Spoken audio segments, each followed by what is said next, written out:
মাইনাটো ইমান ধুনীয়া আছিলে গম পায় মোক এতিয়া একো নাই মোৰ মানুহজনী লাগে ধুনীয়াকে বাছ আৰু একো নালাগে মই আৰু বেলেগ আপিল কৰা নাই মোৰ মানুহজনী লাগে মাৰি পেলালো প্ৰথম বেবী আছিলে মোৰ এইখিনি চব ডক্টৰৰ পৰামৰ্শ হ'ল মাইনাটো কিমান ধুনীয়া আছিলে চাই নেকি আপোনালোকে মোক এতিয়া মানুহজনী বাচিব নাবাচিব কোনো মই এতিয়ালৈকে নাই কোৱা মোক কিন্তু গোলাঘাট ডক্টৰ ৰং ট্ৰিটমেণ্টৰ কাৰণে হ'ল এইটো শেষ মই জীৱনটো শেষ মই কাৰ লগত থাকিম মানুহজনী যি অৱস্থা কৰিলে নহয় জীৱনত মাক হ'ব নোৱাৰে তাই মই কি কৰিম বেবীটোতো নাই মানুহজনী যি অৱস্থা হ'লে দেখি আছে ভাত পাম নাপাম ঠিক কোনো গাৰাণ্টি নাই এতিয়ালৈকে মোক কোনো ফাইনেলে দিয়া নাই ভাল না বেয়া ভাল বাচ্চা ঢুকাল মানুহজনী তাৰমানে আনটো একো নাই মানে মোৰ লগত বৰ নাইনচাফি হোৱা দি হ'ল তাৰমানে অন্যায় হ'লকীয়া হ'ল মোৰ লগত বাচ্চাটো অলৰেডি ঢুকালে মই মানুহজনীক বচাবৰ কাৰণে ট্ৰাই কৰি আছোঁ মানে কি ক'ম ক'বলৈতো বহুত আছে মানে যেতিয়া মানুহজনী ভাল হ'বলৈ সময় লৈ গ'ল শনিবাৰ আল্ট্ৰাচাউণ্ড কৰিলে 4:30 দেওবাৰ ৰাতিটো মানে শনিবাৰ ৰাতিটো গা বেয়া কৰি আছে দেওবাৰ ৰাতিপুৱাই মানে ভাল হ'বলৈ গৈছে 7:30মান বজাত তাৰপিছত 8মান বজাত মানে ভাল হ'ব টাইম পুৰা হৈ গ'ল আৰু তাৰপিছত ডক্টৰ সোমাই গ'ল ভাল হ'ব টাইম হৈ গ'ল সোমাই গ'ল বেবী অলৰেডি ভালকৈ নৰ্মেলি ভাল হৈছে ভাল হোৱাৰ পিছত কি হ'ল মানুহজনীটো অলপ চাফ চিকুণ কৰিবলৈ বেবীটো মোক দিলে দি পিনি কৈছে নাই বেবী বোলে এই আই চি ইউ ৰুমত ৰাখিব লাগিব হৈ যাব এইটো ডক্টৰে ক'লে চিষ্টাৰে কৈছে গোলাঘাট কুশল কোঁৱৰ হস্পিটেল তাৰপিছত মোক ক'লে এই বেবীটো বোলে আই চি ইউ ৰুমত ৰাখিব লাগিব মোক তাৰপিছত সঞ্জাই পিনি মই আই চি ইউ ৰুমত ৰাখি আহিলোঁ ৰাখি আহিয়ে মানুহজনী লেবাৰ ৰুমৰ পৰা আনি পিনি বাহিৰত মোক ক'লে লৈ যাওক বাহিৰলৈ আমি হেৰি কৰিম খালি আপুনি বাহিৰৰ চিটত থৈ দিয়ক আমি বাকীখিনি আমি কৰিম মৃত্যু বেবী ৰুমতহে হৈ গ'ল মানে আই চি হোৱাৰ পিছত হৈ গ'ল তাৰপিছত কি হ'ল মোক ক'লে আপোনাৰ এই পত্নীক লৈ যাওক মই তাৰপিছত লেবাৰ ৰুমৰ পৰা উলিয়াই আনি বাহিৰত থ'লোঁ থৈ পিনি মানে মই বাহিৰলৈ মানে থৈ পিনি ওলাইছিলোঁ এনেই একদম মানে গোটেই ব্লিডিং হৈ গ'ল এনেকুৱাকৈ গৈছে মানে যেনেকৈ মটৰ পাইপত পানী যায় এনেকুৱাকৈ গুচি গ'ল 2 মিনিটো নালাগিলে মানে গোটেই গা খালে গোটেই লুটি পুটি মোৰতো গোটেই অৱস্থা নাই মানুহজনীটো ক'বই নালাগে চাংটো চেছ মই ক'বলৈ ডাক্তৰ সেইকাৰণে হৈছে ভুল চিকিৎসাই ক'ব লাগিব এইটো কেনেকৈ মই কৈছোঁ শুনক ভুল চিকিৎসা কেনেকৈ এনেই এতিয়া চিষ্টাৰ যিজনী মোৰ লগত কণ্টেক্ট কৰি আছে বা কথা পাতি আছে কেনেকৈ আছে কি নাই দুলুমণি বুলি ছেভ আছে দুলুমণি নামটো চিষ্টাৰৰ নাম ফোন কৰি এতিয়া মই সুধোতে কৈছে সঁচা কৈছে নে মিছা কৈছে নাজানো বৰুৱা ছাৰ বুলি কৈছে তাৰপিছত চিষ্টাৰৰ নাম হ'ল বেৰিয়া বাইদেউ বুলি কৈছে কিন্তু মানে কেনেকুৱা আছে বেবীটো কি কথা মানুহজনী ভাল পাইছে নাই এনেকৈ মানে সুধিছে হ'লেতো ঠিকে আছে আপোনালোকে যিটো কণ্ডিশ্যন কৰিলে ইয়াততো মোক চাওঁ নাচাওঁকৈ চাইছে মোক ইয়াত কিন্তু ডাক্তৰে কিন্তু ভাল ৰেচপঞ্চ দিছে কৈছে কিন্তু ইমান আশা নকৰিলে সিহঁতি একদম ডাইৰেক্ট নিজে গাড়ী বুকিং কৰি কৈছে আপোনালোক যোৰহাট জগিয়াত নহ'ব মানুহজনী ব্লাড নৰখা দেখি ক'লে এইটো অপাৰেশ্যন কৰিব লাগিব ব্লাড ৰখাবলৈ হ'লে বেবী যিটো ঘৰ সেই ঘৰটো উলিয়াই পেলালে মানে জীৱনততো সন্তান নহয় আৰু দেখি নাপাওঁ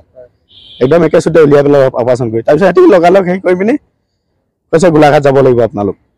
তাৰপিছত সিহঁতি লগালগ গাড়ী বুকিং কৰি মানে গাড়ী আহি পালেহি আমাক উঠালে আৰু আমি এইটো গুচি আহিলোঁ ইয়াত আহি ডক্টৰক দেখাইছোঁ কৈছে চিৰিয়াছ কণ্ডিশ্যন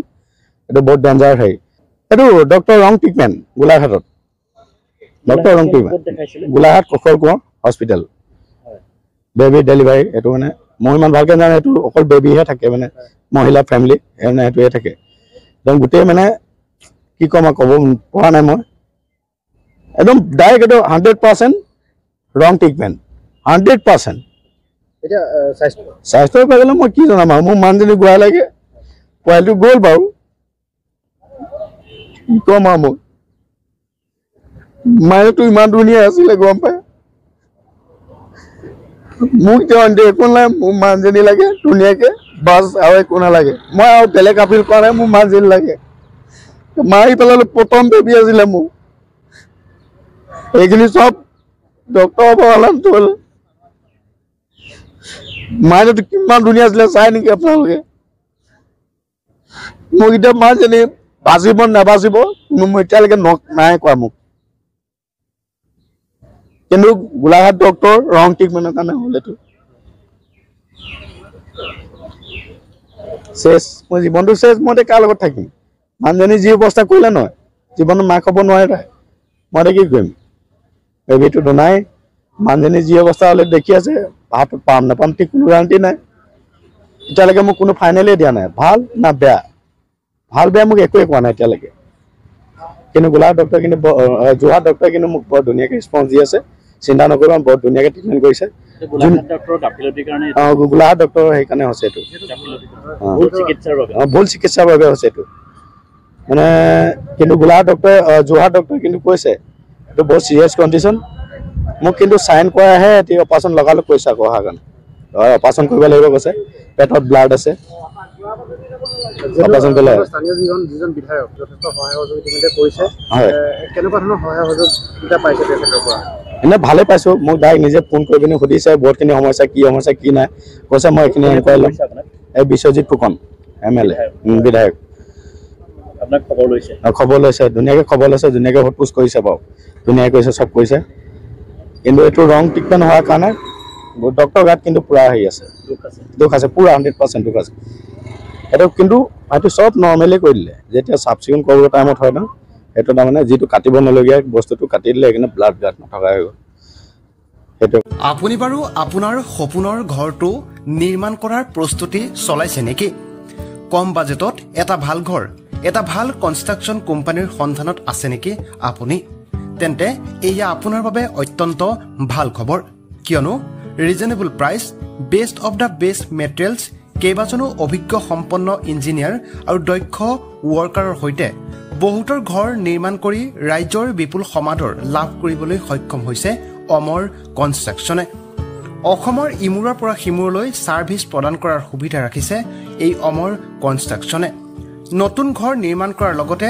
ঘৰ ৰিনোভেশ্যন কৰা ইণ্টেৰিয়ৰ ডিজাইনৰ সকলো ধৰণৰ কাম ষ্ট্ৰাকচাৰ ডিজাইন 3D প্লেনৰ দৰে সকলো কামৰ সুবিধা প্ৰদান কৰিব অমৰ কনষ্ট্ৰাকশ্যনে আপুনি বিচৰা ধৰণেৰে আপোনাৰ পছন্দৰ সকলো সামগ্ৰী ব্যৱহাৰ কৰিব তেওঁলোকে উল্লেখ্য যে